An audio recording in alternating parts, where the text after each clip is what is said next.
जब वार्ड पार्षद लोग मेयर को चुनते थे, उस समय में आप मेयर बन के आए और पूरे कार्यकाल को पूरा किए।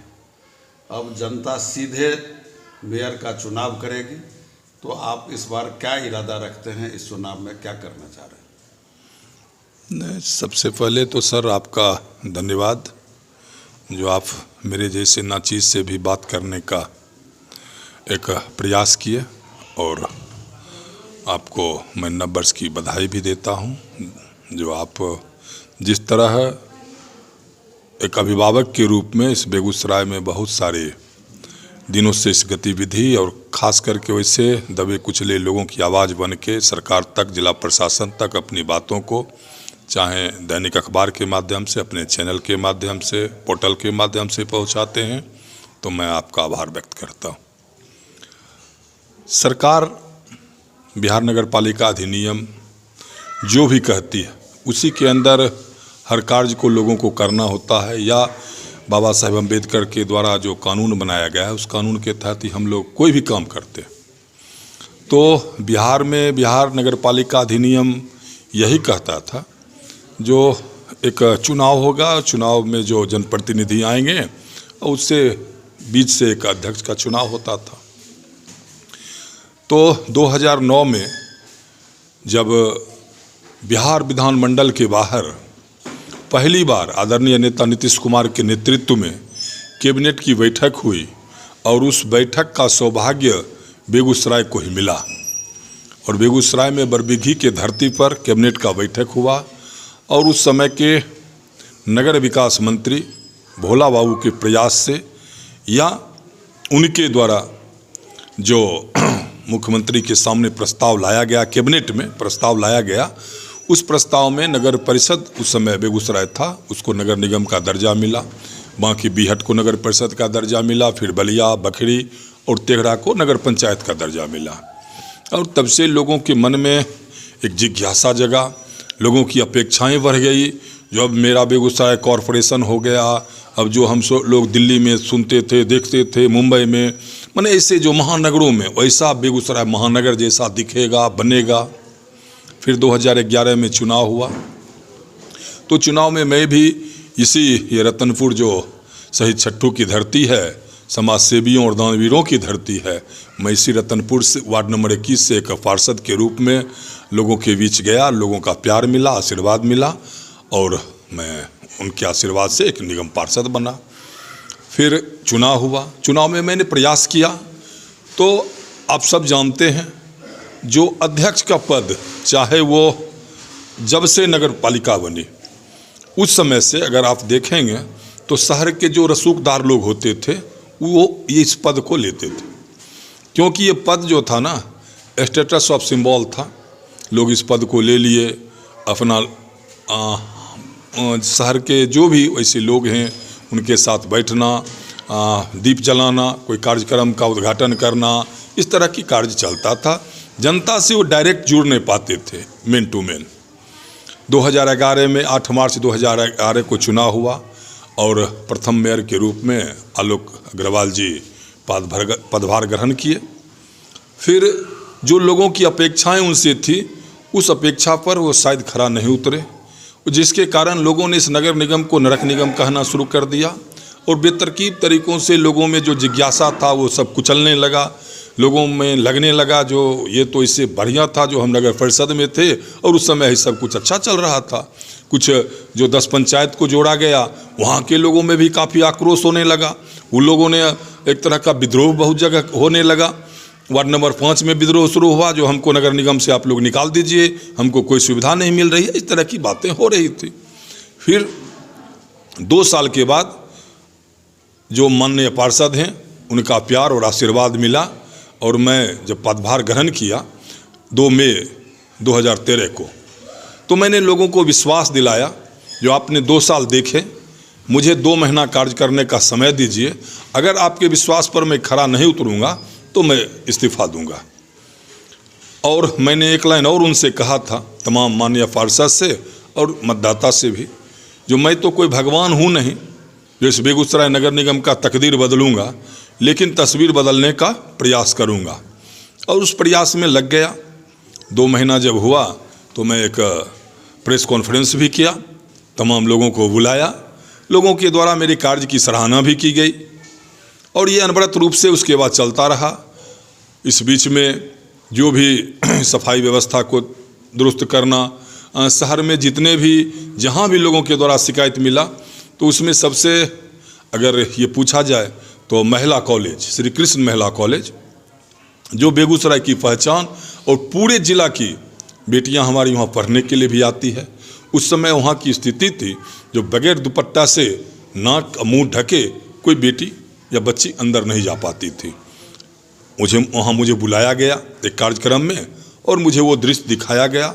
वास्तव में मैं भी शर्मसार हुआ और मैं उस दृश्य को बदलने का भरोसा दिया था और आज मेरे कार्यकाल में वहाँ बदल गया। इस चुनाव में जो तुरंत होने वाली है, इसमें आप क्या निर्णय ले रहे हैं? आप मैदान में उतरेंगे, नहीं उतरेंगे, किसी को समर्थन करेंगे? नहीं, देखिए, जहाँ तक मैदान में उतरने की बात है, मैं पिछले बार भी जब 2011 में चुनाव लड़ा पहली बार, तो हम अपने मतदाता मालिक से पूछ लिए थे और मतदाता मालिक का जब आदेश हुआ तो हम उनके बीच आशीर्वाद मांगने के लिए गए। फिर 2016 में वही घटना हुआ जो मैं अपने मतदाता मालिक से पूछा और मैं और मेरी धर्मपत्नी वार्ड नंबर 17 से पिंकी देवी जी चुनाव जीती और वार्ड नंबर 21 से। तो मैं अपने मतदाता मालिक के बीच जाऊंगा, फिर से जाऊंगा। ये तो छोटा जो है सो वार्ड का जो एरिया होता है वो छोटा होता है। और ये पूरे शहर में मैं अपने मतदाता में जो भी, मुझे तो देखा हुआ है ना, 1 से 45 वार्ड मुझे देखा हुआ है और शायद हर वार्ड में मुझे लोग जानते हैं। तो मैं अपने मतदाता मालिक से एक बार जरूर मिलूंगा और उनका अगर आदेश होगा तो मैं मैदान में आऊँगा। तो उनकी बैठक करेंगे उनके साथ? एकदम करेंगे। बैठक के बाद निर्णय लेंगे? बैठक के बाद निर्णय लिया जाएगा। आप जो अभी बता रहे थे, तो बीते जो आपके कार्यकाल रहे हैं उसमें किस चीज़ को लेकर के लोग याद करेंगे आपको?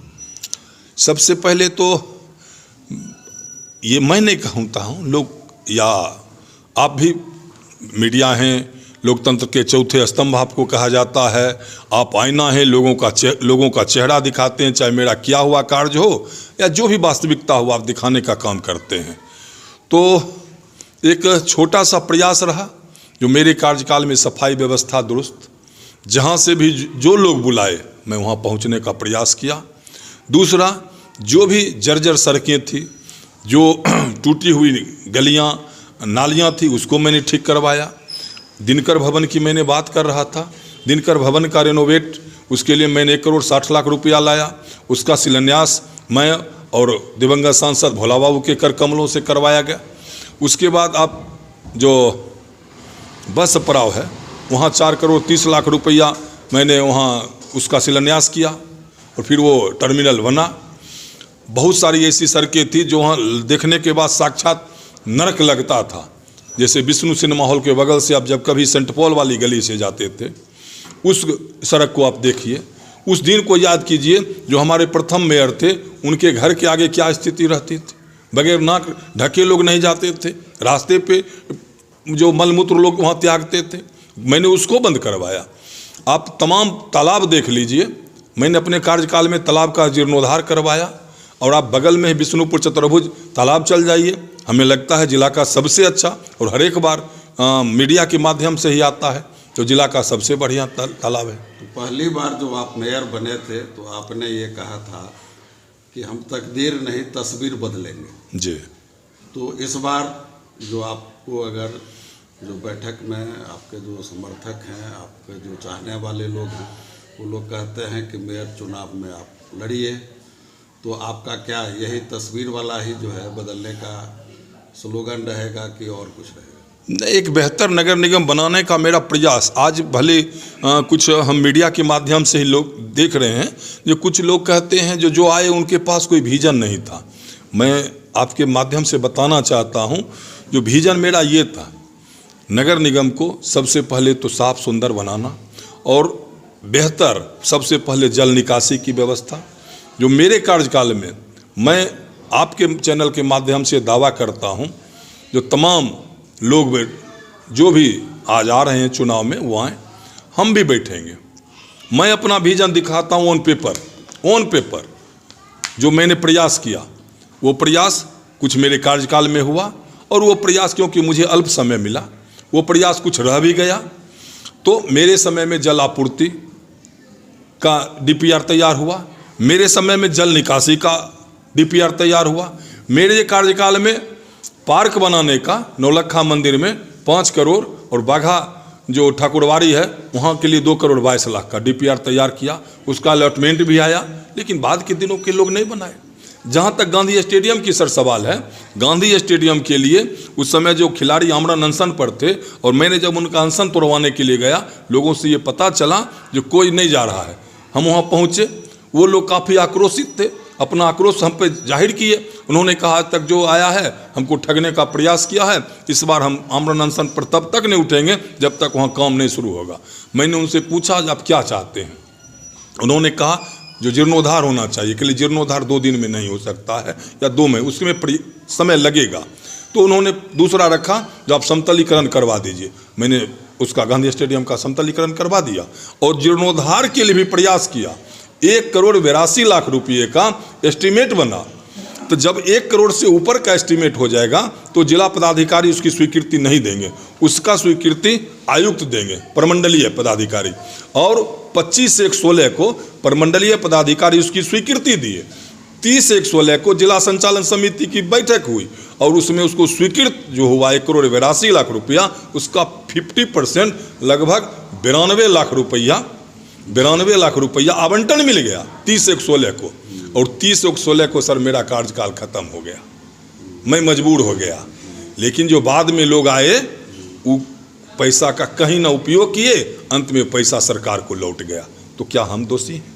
नहीं, ये एक चीज़ जो है, जो वर्तमान मेयर हैं भूपेंद्र प्रसाद सिंह, उन्होंने मेयर रहते ये आरोप लगाया कि संजय जी के समय में बाल्टी घोटाला हुआ तो लाइट घोटाला हुआ। ये क्या मामला है? देखिए, आरोप लगाना, जब 2019 में चुनाव हो रहा था ना लोकसभा का, तो लोगों ने कहा था चौकीदार चोर है। ये नारा चला, बहुत ज़्यादा स्लोगन चला, हर बच्चा कह रहा था। तो रिजल्ट क्या आया सर? ना चौकीदार चोर निकले और वही चौकीदार आज हमारे देश के प्रधानमंत्री बन गए। सर कहना अलग बात है, आरोप लगाना अलग बात है। ऑन पेपर डॉक्यूमेंट है। जिस बाल्टी की वो चर्चा करते हैं ना, 25/11/15 मेरा बोर्ड का लास्ट बैठक, उसमें कहा गया है बोर्ड का निर्णय है, मेरा निर्णय नहीं है सर, बोर्ड का निर्णय है जो नगर निकाय के द्वारा क्रय किए गए दर पर अथवा सरकार द्वारा अधिकृत संस्था द्वारा जो रेट तय हुआ है उस पर हम बाल्टी डस्टबिन खरीदेंगे। और सरकार की अधिकृत संस्था है बुडको, ये सब जानते हैं। बुडको बिहार सरकार की जो है वो अधिकृत संस्था है और सरकार ने कहा जो आप इससे खरीदें। उस बुडको का पत्र है जो आप टेंडर में नहीं करके आप मेरे यहाँ से मैंने ये रेट फिक्स कर दिया है और उस रेट पर आप ये सब सामान ले सकते हैं। बुडको को चिट्ठी गया, चिट्ठी नगर आयुक्त बनाए, भुगतान बुडको को गया, यहाँ से पेमेंट जिस बाल्टी का दाम बुडको को गया। और मेरा जब कार्यकाल खत्म हो गया सर, 27/1 को लगता है यहाँ से पैसा उनको गया, 30 को मेरा कार्यकाल खत्म हो गया। बाल्टी आया चौथा महीना में। अगर सर बाल्टी खराब था तो वो लौटा देते, सरकार को लिखते जो आपके द्वारा जो भेजा गया है, क्योंकि बुडको तो अधिकृत संस्था है सरकार की ना, तो उनको पत्र लिखते जो ये डस्टबिन जो आया है ये घटिया है, निम्न स्तर का है, इसलिए इसको हम नहीं ले पाएंगे और अगर नहीं ले पाते हैं तो इसमें आपका दिशा निर्देश क्या है। उस समय यहाँ एनओसी दे दिया गया और एनओसी जब दे दिए बुडको को, तो बुडको जो है जो कंपनी यहाँ सप्लाई की थी उसको भुगतान कर दी। तो हम दोषी हैं। आरोप लगाना, अब जैसे भवन की बात करते हैं तो भवन का जो BOQ बना ना वो 3रा महीना में बना, हम मेयर बने 5/13 में। अब 3रा महीना में जो BOQ बना तो उसमें हम दोषी हैं क्या? उसमें लिखा हुआ है जो कार्य गुणवत्तापूर्ण सतही तौर पर संतोषप्रद है, लेकिन BOQ में गर्भवती, BOQ हम टेक्निकल बॉडी हैं, ये देखना एग्जीक्यूटिव का काम है, ये देखना पदाधिकारी का काम है। अगर पदाधिकारी दोषी हैं तो उन पर कार्रवाई होगी। तो अभी जो मेयर के भूपेंद्र सिंह के कार्यकाल में आप प्रतिपक्ष की भूमिका में थे, तो आपने जो है मुद्दों को कैसे जो है उठाया, क्या? नहीं, देखिए, सबसे पहले तो नगर निगम में कोई विपक्ष नहीं होता है सर। 45 पार्षद हैं और सभी लोगों की इच्छा रहती है जो मेरे वार्ड में काम हो, ज़्यादा से ज़्यादा काम हो। कोई विपक्ष वहाँ नहीं है। लेकिन जब वहाँ सौतेलापन व्यवहार होने लगा ना सर, मेरे वार्ड में जो योजनाएं थी उसको काटा जाने लगा, कम किया जाने लगा, तो मैं अपनी हक, क्योंकि जनता जो मुझे आशीर्वाद देकर यहाँ से भेजी थी उसको तो काम चाहिए, मैंने सिर्फ उस आवाज़ को, अपने जनता मालिक की आवाज़ को उठाया। और जहाँ तक रह गई बात, आप कहते हैं उनके समय में विकास, तो मैं 2-4 बात आपके सामने रखना चाहता हूँ। जो आप पत्रकार हैं सर, आप कहीं जाते हैं, चाहे डीएम कार्यालय जाए, कोई कार्यक्रम में जाते हैं, तो आप कहते हैं हम मीडिया से हैं, तो वो कहता है कि आप अपना परिचय पत्र दिखाएं। आप परिचय पत्र दिखाते हैं सर, और दिखाना भी चाहिए लोगों को। 2016 में जो हमारे माननीय पार्षद चुनाव जीत के गए, लगभग 16 पार्षद नए चुनाव जीत के गए, और उसमें मेरी धर्मपत्नी भी थी। आज तक सर परिचय पत्र उनको नहीं मिला। उनके कार्यकाल में 20 से 25 रुपये का परिचय पत्र उन्होंने आज तक पार्षद को नहीं दिया। तो आप पर ये आरोप है कि आप जो है विकास कार्यों में अरंगा डालने के लिए धरना, आमरण, अनशन। अरे तो मेरा हक है ना भैया सर, ये मेरा हक है। तो अगर हम धरना दे दिए तो परिचय पत्र बनाने में उनका कलम पकड़ लिए। परिचय पत्र से धरना कौन मतलब है? धरना हम कब दिए? जब अन्नपूर्णा योजना, जो गरीब को सरकार कही जो मुफ्त में हम देते हैं, 15 किलो चावल और 15 किलो गेहूं और 10 किलो चावल जो देना था, 78 क्विंटल चावल आया, गेहूं और 62 किलो चावल, वो जब बेचकर खा गए ना गरीब का, तब हम सर धरना शुरू किए। तब हम धरना किए, उससे पहले धरना नहीं किए। धरना हम सब तब किए जब बिजली का पैसा कमीशन लेने के लिए यहाँ से पटना तक झंझट हुआ, पटना तक लड़ाई हुआ, उस कमीशन को बांटने के लिए धरना सर हम तब किए। हम तब धरना किए जब बेगूसराय बस पड़ाव का 25 लाख रुपए का गबन हुआ, तब हम धरना किए सर। हम ऐसे धरना नहीं किए, हम ऐसे धरना कभी नहीं किए। और जो मुद्दा है आप जो कहिएगा ऑन पेपर है, हम सबका डॉक्यूमेंट दूंगा ऑफिशियली सर, मेरा पेपर नहीं, ऑफिशियली। तो मैं ये संजय जी ने अपनी बातें को जो सो विस्तार से रखी। उन्होंने तो कहा था जो हम बड़ी पोखर को जिला का नजीर बनाएंगे, पता नहीं कहाँ नजीर बन गया। उन्होंने कहा जो तेलिया पोखर का सौंदर्यीकरण करेंगे 80 लाख रुपये से लायंस क्लब के साथ हम पार्टनरशिप करके, तेलिया पोखर आज रो रहा है। उन्होंने कहा जो हम गांधी स्टेडियम को राष्ट्रीय स्तर का बनाएंगे, एक ईंटा नहीं जुड़ा। उन्होंने कहा जो स्टेट बैंक के ऊपर बहुमंजिला इमारत बनाएंगे, आज तक नहीं बना। मेरे द्वारा जो सामुदायिक भवन का पैसा लाया गया उसका स्थल चेंज करके आज तक नहीं बनाए। 1.5 करोड़ का सामुदायिक भवन बनना था। उन्होंने कहा सम्राट अशोक भवन का पैसा मेरे कार्यकाल में आया 16 से 22 तक में, आज तक 6 गो ईंटा नहीं जोड़े, 6 साल हो गया। मेरे समय का रेन बसेरा का पैसा 1/6/15 को मैंने आवंटन मंगवाया, आज वो रेन बसेरा बन गया तो कह रहे हैं जो मैंने किया। तो उनका तो वही काम है। मैं 14 से 22/8/14 को जब आदरणीय भोला बाबू को मैंने अभिनंदन समारोह के लिए बुलाया था, क्योंकि नगर निगम के जनक थे हैं और मैं उनको अंतिम दम तक मानता रहूँगा, क्योंकि उन्हीं के प्रयास से बेगूसराय नगर निगम बना। और जब मैं उनको अभिनंदन के लिए बुलाया था 22/8/14 को, तो सर मैंने उनसे मांग रखा था फ्लाईओवर के लिए। 2-3-15 को आदरणीय ललन बाबू जो पथ निर्माण मंत्री थे और उस समय बेगूसराय के प्रभारी मंत्री थे, उनसे भी मांग रखा था मैंने। फिर 22/7/15 को ऑल इंडिया मेयर काउंसिल के बैठक में सर दिल्ली गए, उसमें माननीय देश के यशस्वी प्रधानमंत्री नरेंद्र मोदी जी भी आए, और उस समय महामहिम जो अभी उपराष्ट्रपति हैं वो शहरी विकास मंत्री थे सर। मैंने उनसे भी मांग रखा जो घरेलू गैस हर घर पहुँचे, मेरा शहर जो है स्मार्ट सिटी बने, फ्लाईओवर बने, जलापूर्ति, जल निकासी, मैंने भी मांग रखा था। विजन इसी को कहा जाता है सर। विजन ऐसा थोड़े है कि हम झोला में लेके जाएंगे रख कह देंगे जी विजन है। नहीं, अभी आपने अन्नपूर्णा योजना की चर्चा की। हाँ।